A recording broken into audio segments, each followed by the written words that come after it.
Hello student, today we learn the topic of 11th Commerce, Bookkeeping and Accountancy, Unit number 4, Ledger.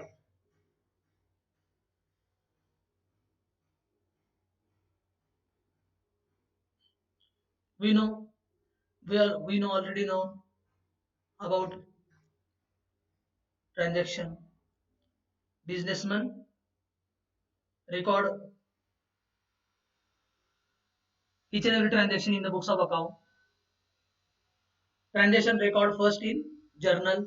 We already learned the topic about journal. Means books of account of businessman divided into part main journal or subsidiary books. Journal is a book of foreigner entry. It is a book of daily record. Each and every transaction record first in journal. So it is a book of foreigner entry or primary entry. And main difference between journal and subsidiary book. Journal कौन use करते हैं? Very small businessmen use journal and large scale business operation run business on large scale. That businessmen use subsidiary books. Journal subdivision of journal is called subsidiary books. After ledger we study the topic of subsidiary book. And second part of books of account main ledger. Each and every transaction record in journal and post into ledger. So second step of transaction is ledger. So it is called book of final entry or secondary entry because first record in journal and then post into ledger, so called secondary entry. So in this topic we take introduction of ledger. In ledger is the principal book of accounts. It is called a bound book, book of final entry. It contains all ledger accounts, various transaction recording particular account or post into account, and that all accounts contain in ledger book. Each and every account create transaction effect on minimum two accounts. We know two sides. That account create in ledger. Now ledger is the word derived from Latin word ledger. Ledger word ये Latin word ledger से आया है उसका मतलब contain so in ledger collection of accounts contain various accounts which are effect on transaction. So ledger contain the various accounts. Ledger में क्या होता है कलेक्शन होता है अकाउंट्स का जो किसी भी ट्रांजेक्शन के ऊपर इफेक्ट करते होंगे. तो कौन से अकाउंट हो सकते हैं कैटेगरी किया तो क्या हो सकता है asset account liability account expenses account income account any personal account Ram account Shyam account for example ऐसे अकाउंट लेजर में होते हैं. Then definition of ledger a ledger account may be defined as a summary. Ledger में क्या होता है summary होती है statement of all the transactions pertaining to persons, assets, expenses or incomes which have taken place during a given period of time and shows their net effect. मतलब laser account में क्या होता है समरी होती है transaction की वो particular account से रिलेटेड समरी उसमें अपने को मिलती है और पर्टिकुलर टाइम में क्या इफेक्ट हुआ है वो अकाउंट के ऊपर वो अपने को नेट रिजल्ट मिल जाता है नेट इफेक्ट मिलता है. Then as per Oxford Dictionary, main record of accounts of business. Traditionally, a ledger was a ledger book, a large book with separate pages for each account. Each and every account on separate page. In modern system, ledger may consist of separate cards or computer records. Now, computer में ledger होते हैं, tally में करते हैं ledger. As per Kohler Dictionary for accounts, a ledger containing accounts in which all the transactions of a business enterprises or other accounting units are classified either in detail or in summary form. मतलब summary में अपने को information मिलती है वो information बोलते हैं उसको बोलते हैं ledger. Then importance of ledger. Ledger का इंपॉर्टेंस क्या है क्यों लेजर बनाते हैं। It is a summarise record. First important क्या है, समराइज रिकॉर्ड। अपने को इन्फॉर्मेशन चाहिए तो वो एक जगह चाहिए, समराइज चाहिए तो समराइज रिकॉर्ड हो जाता है। जर्नल में अपने को पता है चलिए वन पेज के ऊपर कितनी एंट्री हो सकती है वो अपने को पता नहीं, किसी के बारे में अपने को इन्फॉर्मेशन लेना है तो each and every entry check, then after checking, then we see we get the information about that account. After checking each and every account entry effect on that particular account, then check and then net result receive. It is a lengthy work but in ledger summarize record। मतलब एक ही account का अपने को information चाहिए तो वो एक ही जगह मिल जाता है, समराइज होता है। Then to ascertain with the list trouble, अपने का अपना एफर्ट बचता है लेजर की वजह से। जैसे अपने को जर्नल एंट्री में किसी का अकाउंट के बारे में इंफॉर्मेशन चाहिए तो अपने को पूरे एंट्रीज फाइंड आउट करने देखने पड़ेंगे, उसके हर एक एंट्री में वो उसका अकाउंट है कि नहीं चेक करना पड़ेगा। बाद में अपने को इन्फॉर्मेशन मिल सकती है, किसी राम अकाउंट श्याम अकाउंट के बारे में समझो अपने को इन्फॉर्मेशन चाहिए तो अपने को इन्फॉर्मेशन लेना बहुत ट्रबल का काम है। But ledger in ledger it is very easy to get the information at one page and within a second also. एक एक ही पेज के ऊपर उसका अकाउंट होता है लेजर में और उसका ऑल एंट्री उधर पोस्टिंग होती है, उसके हिसाब से अपने को इंफॉर्मेशन क्विक मिलती है तो अपना मेहनत बचती है। It is necessary for preparation of trial balance to find out profit और loss account for business organisation. So for that purpose prepare trial balance and with the help of ledger balances, preparation of trial balance is very easy। Financial position of business can easily known with the help of various ledger account. Laser account में अपने को balance मिलता है, suppose cash है तो cash का balance मिलता है तो कैश अकाउंट का बैलेंस से अपने को पता चलता है कि बिजनेस की फाइनेंशियल पोजीशन मतलब बिजनेस में कैश कितने अवेलेबल है, वैसे एसेट की वैल्यू कितनी है अभी, लायबिलिटी अमाउंट मतलब कि कितना अमाउंट अपने को देना है। Suppose Ram account Shyam account creditor, आपने क्रेडिटर है राम श्याम सपोज, तो उनको कितना अमाउंट पेबल अपना, वो लेजर में से इमीडिएट अपने को इन्फॉर्मेशन मिल जाती है। It is possible to prepare various types of income statement, जैसे प्रॉफिट और लॉस अकाउंट बनाना है और किसी नॉन बिजनेस ऑर्गेनाइजेशन को इनकम एंड एक्सपेंडिचर अकाउंट बनाना है तो उसके लिए लेजर अकाउंट से इंफॉर्मेशन, लेजर अकाउंट की बैलेंसेस से वो अकाउंट में पोस्टिंग करके फाइंड आउट प्रॉफिट और लॉस, और फॉर बिजनेस ऑर्गेनाइजेशन और for non business organisation to find out surplus और income deficit sorry. Ledger can be use as a control tool, किसी एक्सपेंसेस के ऊपर ज्यादा खर्चा हो रहा है तो उसको कंट्रोल करने के लिए भी लेजर के से अपने को इंफॉर्मेशन जल्दी मिल जाती है। जैसे जर्नल से आपने देखा तो each and every entry check करना अपने को इजी नहीं है इतना, तो लेंथी वर्क है। बट लेजर में क्या है अपने को, सपोज प्रिंटिंग एंड स्टेशनरी का अकाउंट है उसमें कितना बैलेंस है, अभी क्लोजिंग बैलेंस मतलब कितना एक्सपेंसेस हुआ है प्रिंटिंग स्टेशनरी के ऊपर, रिपेयर एंड मेंटेनेंस का अकाउंट है सपोज तो कितना एक्सपेंसेस हुआ है। ऐसे each and every account ledger में रहता है, उसका बैलेंस ये पता चलता है अपने को उसके ऊपर अपना कितना एक्सपेंसेस हुआ है। यदि एक्सपेंसेस का नॉमिनल अकाउंट का बैलेंस होगा तो एक्सपेंसेस कितना हुआ है, इनकम कितना हुआ है, मतलब वो क्लोजिंग बैलेंस अपने को पता चलता है लेजर में के हर एक अकाउंट के, तो उसके ऊपर अपने को कैसे कंट्रोल करना है, मतलब उसका एक्सपेंसेस कम करना है नहीं। On the basis of result shown in the ledger it is useful for management. मैंने वही नो अपने को पता है मैनेजमेंट को डिसीजन लेने पड़ते हैं, फ्यूचर प्लान के लिए डिसीजन लेने पड़ते हैं, उसके लिए इंफॉर्मेशन चाहिए तो सर तो शॉर्ट इंफॉर्मेशन के लिए लेजर इंपॉर्टेंट रहता है।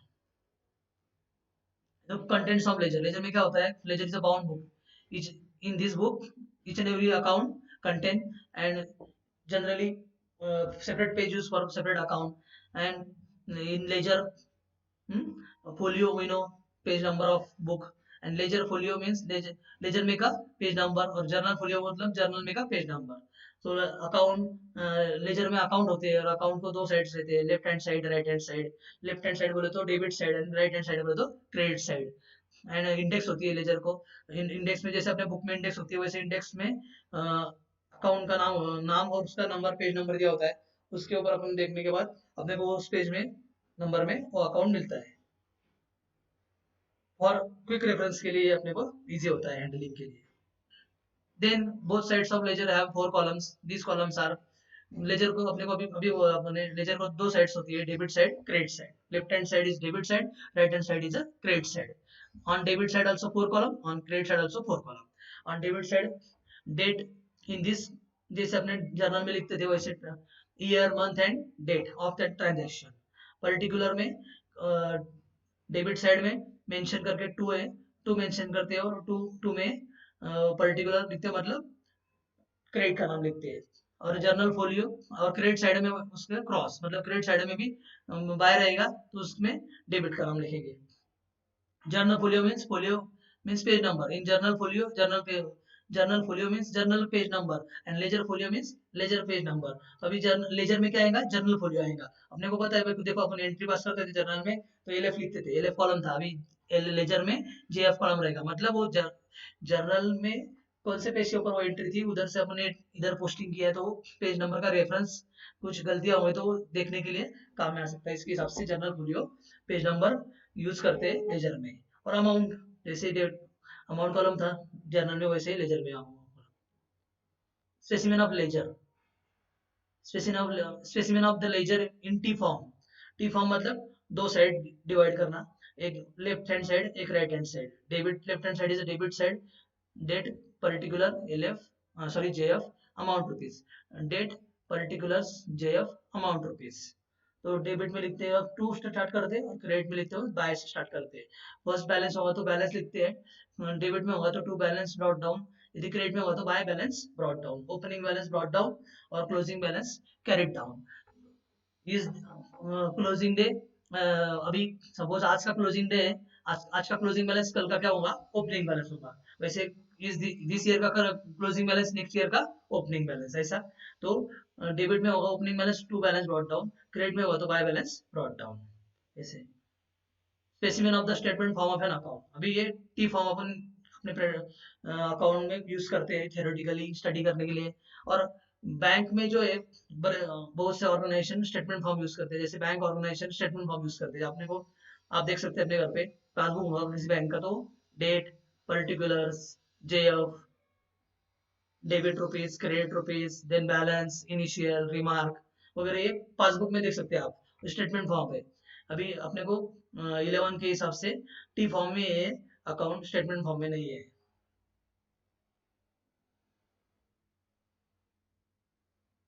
Posting of entries from journal और subsidiary book to ledger. Journal भी अपने को पता है, जर्नल तो जर्नल है, सब्सिडारी बुक भी also क्या है, सब डिविजन ऑफ जर्नल, मतलब वो भी क्या है, जर्नल। तो फिर एंट्री कैसे करते हैं जर्नल से और सब्सिडारी बुक से लेजर में एंट्री कैसे करते हैं, तो अभी पहले अपन जर्नल से देखेंगे, सब्सिडारी बुक को बाद में देखेंगे। तो first transaction record in journal, it is a daily record, it is a day book, it is a original entry, primary entry we know. Then post into ledger, जैसे अपने को पता है entry record in journal, that process of entry record in journal, that is journalizing, and entry record in ledger, that process of entry post into ledger, that is posting.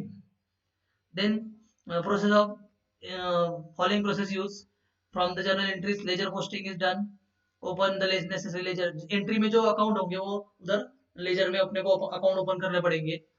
Opening balance होगा last year का, closing मतलब इस year का opening है तो कल का closing मतलब आज का स्टार्ट में ओपनिंग, वो बैलेंस लिखना पड़ता है पहले, बाद में एंट्री पास करनी है। तो बैलेंस लिखते वक्त टू बैलेंस ब्रॉट डाउन या तो बाय बैलेंस ब्रॉट डाउन, अभी बोला आपने। For posting the entry first write the date of the transaction, then particular column में अभी, और जेएफ एलएफ में वो रेफरेंस के लिए नंबर लिखते हैं, बाद में एंट्री पास करते हैं। अभी वो अपने एग्जांपल से ही देखेंगे, अच्छा हो जाएगा अपने को समझने के लिए।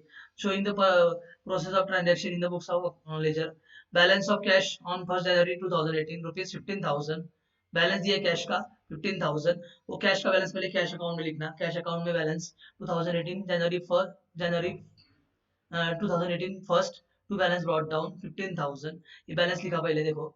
बाद में एक ट्रांजेक्शन हुआ है, मतलब देखो on 5 January 2018 Raj invested rupees 10,000 in the business, Raj ने इन्वेस्टमेंट किया बिजनेस में। तो बिजनेस में इन्वेस्टमेंट किया मतलब बिजनेस में क्या लाया उसने, कैश लाया। फिर कैश के ऊपर इफेक्ट होगा, और उसने इन्वेस्टमेंट किया है, तो राज ने इन्वेस्टमेंट किया है, तो राज का बिजनेस है तो राज फिर क्या देगा बिजनेस के लिए, कैपिटल देगा। फिर दो अकाउंट के ऊपर इफेक्ट होगा, कैश और कैपिटल। फिर एंट्री क्या बनेगी, cash comes in, cash is an real account comes in, cash account debit, and Raj is the owner, and owner provide the fund, and it is the capital account. Then credit the giver, personal account, so capital is the giver, मतलब Raj Capital is the giver. So entry will be cash account debit to Raj Capital account debit. पहले ये entry बना लेना, बाद में posting करना easy हो जाएगा. अभी एंट्री में कैश अकाउंट क्या है, डेबिट है, फिर कैश अकाउंट के डेबिट में जाना. जनवरी 5 टू क्रेडिट का नाम लिखना, टू राज कैपिटल अकाउंट 10,000. अभी एंट्री में राज कैपिटल अकाउंट क्रेडिट है तो उसके उसके अकाउंट में जाना. राज कैपिटल अकाउंट के देखो ये डेबिट साइड है, क्रेडिट साइड में जाना, राइट हैंड साइड. अभी 2018 date first, then January 5 by cash account, मतलब डेबिट का नाम लिखना, और ये राज के सामने क्या अमाउंट लिखना, मतलब 10,000. अब ये सिंगल एंट्रीज के लिए प्रॉब्लम नहीं आएगा, पर जब सिंपल एंट्रीज के लिए प्रॉब्लम नहीं आएगा, जब कंबाइन होगी तब केयरफुली करना. तो अभी राज कैपिटल का बैलेंस नहीं था, इसके लिए ओपनिंग बैलेंस नहीं, पर ये एडिशनल ये कैपिटल इंट्रोड्यूस किया उसकी एंट्री का ये पोस्टिंग हो गया. मतलब कैश के डेबिट में टू राज कैपिटल अकाउंट 10,000 और राज कैपिटल अकाउंट के क्रेडिट में बाय कैश अकाउंट 10,000. ये सिंपल एंट्री का पोस्टिंग. अभी नेक्स्ट कंबाइन एंट्री का posting. 2018 January 18 paid ₹3,000 as a rent and ₹5,000 as a salary. अभी रेंट एंड सैलरी पेड किया तो entry simple entry. Rent paid किया, एक्सपेंसेस नॉमिनल अकाउंट का rule लगाना, debit expenses, rent account debit 3,000, salary account debit 5,000, to what was out cash 8,000. अभी entry का posting करना है अपने को. रेंट अकाउंट क्रिएट करना both side, debit date particular JF amount rupees, date particular JF amount rupees, rent account, salary account and then cash account. पर अभी entry पर पोस्टिंग करना है. रेंट अकाउंट डेबिट है 3,000 तो रेंट अकाउंट के debit में लिखना, रेंट अकाउंट डेबिट सेट 2018 ये डेट जनवरी 18 टू क्रेडिट का नाम लिखना, टू कैश अकाउंट. कौन सा अकाउंट क्रेडिट है, कैश. अभी अमाउंट कौन सा लिखना है, जिसके अकाउंट में लिख रहे हैं उसके अकाउंट अमाउंट लिखना है. रेंट अकाउंट के डेबिट में लिख रहे 3,000, रेंट अकाउंट के डेबिट में लिख रहे हैं, इसके लिए क्रेडिट का नाम लिखना, बट अमाउंट उसकी लिखना है 3,000. मतलब रेंट के ऊपर कितने का इफेक्ट हुआ है, 3,000 का इफेक्ट हुआ है, इसके लिए कैश अकाउंट 3,000. कैश कितनी गोज आउट हुई रेंट के ऑन अकाउंट ऑफ रेंट, कितनी गोज आउट हुई 3,000, इसके लिए rent debit to cash account 3,000 not 8,000. Total cash 8,000 goes out हुई है. अभी सैलरी भी डेबिट है 5,000 तो सैलरी के डेबिट में 2018 जनवरी 18 टू कैश अकाउंट. अभी सैलरी के लिए कितनी कैश गोज आउट हुई 5,000 तो क्या salary account debit to cash account 5,000. Salary के सामने कितनी थी 5,000, वो कैश लिखना. अभी रेंट कैश अकाउंट क्रेडिट तो कैश क्रेडिट में by 2018 January 18 by rent account 3,000 and then by salary account 5,000, मतलब टोटल मिलके 8,000. कंबाइन एंट्री में एंट्री कंबाइन होती है पर पोस्टिंग कंबाइन होती नहीं. पोस्टिंग क्या होती है, अलग होती है. अभी 8,000 कहाँ भी नहीं आएंगी इसमें. देखो कंबाइन एंट्री में ध्यान रखना, जो टोटल अमाउंट होती है ना वो कहाँ भी दिखती नहीं अपने को पोस्टिंग में. तो पोस्टिंग अलग अलग होता है, कंबाइन एंट्री कंबाइन होती है मतलब पोस्टिंग अलग होता है. आप ये एंट्री अलग अलग करके भी पोस्टिंग कर सकते हैं या तो कंबाइन करके भी पोस्टिंग कर सकते हैं, वो प्रॉब्लम नहीं. सिर्फ एंट्री कंबाइन हो सकती है पर पोस्टिंग कंबाइन होता नहीं, पोस्टिंग अलग अलग होता है. इसके लिए कैश अकाउंट के क्रेडिट में 8,000 नहीं दिख रहे अपने को, 3,000 bye rent and salary by salary ₹5,000 दिख रहे. तो एंट्री कंबाइन बट पोस्टिंग अलग. Now next it is also combine entry. Purchase goods of ₹40,000, GST applicable and paid by check. GST input GST 2.5% and output input CGST is 2.5%. Total GST 5%. Integrated GST. Now 40,000 के 5% निकाले तो कितने आएंगे, 10% निकालना तो very easy. 40,000 के 10% एक zero कम कर देना, मतलब कितने आएंगे 4,000, और उसके हाफ किया तो 5% आएंगे, मतलब 2,000 आएंगे. अभी इसमें भी हाफ करना है 2.5 मतलब 1,000. मतलब जीएसटी कितना आया सेंट्रल गवर्नमेंट के लिए 1,000 एंड स्टेट गवर्नमेंट के लिए 1,000. अभी एंट्री पास करनी, परचेस मतलब तो expenses nominal account, purchase account debit 40,000, input CGST account debit 2.5% 1,000, input SGST account debit 2.5% 1,000. मतलब जीएसटी पेड करते ना अपन एक्सपेंसेस के टाइम, परचेस के टाइम, तो उसका एज पर nominal account debit to what was out cash but here paid by cheque. So who is the giver by bank to bank account total amount purchase plus GST 42,000. अभी इसकी entry का posting करना है तो एक एक account create कर देना. Purchase account create, then input CGST account, input SGST account and then bank account. अभी यार लेजर फोलियो में नंबर दिया है, देखो पेज नंबर, मतलब ये देखो इधर नंबर दिए, परचेस अकाउंट का 11 नंबर, मतलब ये अकाउंट की इधर ये पेज ये अकाउंट लेजर में कितने भी नंबर पेज पर रहे 11 नंबर पर. तो purchase account ledger folio 11 number. ये देखो purchase in SGST input SGST 15 number, input CGST 60 number, bank account 70 number, ऐसे नंबर दिए. मतलब वो क्रॉस वेरीफाई करने के लिए यदि कुछ गलती हो तो इजी होता है अपने को, पेज नंबर इसके लिए पेज नंबर होता है। जर्नल में एलएफ नंबर और एलएफ में जेएफ नंबर होता है। अभी देखो जेएफ में जब नंबर है, इधर देखो 5 नंबर ईच एंड एवरी। इधर देखो ऊपर लिखा है journal entry page number 5 number page पर ये एंट्री है, इसके लिए जेएफ कॉलम में 5 नंबर आया, देखो लेजर लेजर अकाउंट में। अभी ये ऐसा क्रॉस वेरीफाई होता है। अभी एंट्री का पोस्टिंग करेंगे, देखो परचेस अकाउंट डेबिट 40,000, तो परचेस अकाउंट के डेबिट में लिखेंगे date, then to bank account amount लिखेंगे 40,000। बैंक गिवर है बट कितने के लिए, परचेस के लिए 40,000, मतलब बैंक के सामने 42,000, instead of 42,000 write 40,000 only, because purchase के ऊपर कितना इफेक्ट हुआ है 40,000 का। Then input SGST account, input SGST account के डेबिट में to bank account 1,000, input one input SGST कितना है 1,000। देन इनपुट सीजीएसटी अकाउंट उतना उसका कितना है टू बैंक अकाउंट 1,000, मतलब एंट्री कंबाइन बट पोस्टिंग अलग अलग। अभी बैंक अकाउंट क्रेडिट है ना, तो उससे क्रेडिट में लिखेंगे by purchase account 40,000, then by input SGST account 1,000, then by input CGST account 1,000। देखो मैंने अभी बोला था अपने को सेकंड एग्जांपल में कि एंट्री कंबाइन होती है पर पोस्टिंग अलग अलग होता है, इसके लिए 42,000 अमाउंट कहाँ भी नहीं दिखेगी अपने को, क्योंकि ये कंबाइन अमाउंट है वो तीन अमाउंट मिलके कंबाइन है ना। तो फिर परचेस डेबिट, परचेस के डेबिट में to bank account, input CGST input SGST के डेबिट में टू बैंक अकाउंट, कौन सी अमाउंट आई उसके सामने की, डेबिट के सामने की अमाउंट है। और बैंक अकाउंट क्रेडिट है तो बैंक के क्रेडिट में हर एक की अकाउंट डेबिट का account by purchase account 40,000 by input CGST account for 1,000 by input SGST account 1,000, date same रहेगी। ऐसा पोस्टिंग करना है अपने को। फिर शॉर्ट में क्या summary, entry combine but posting अलग अलग, entry combine but posting separate. Okay, clear.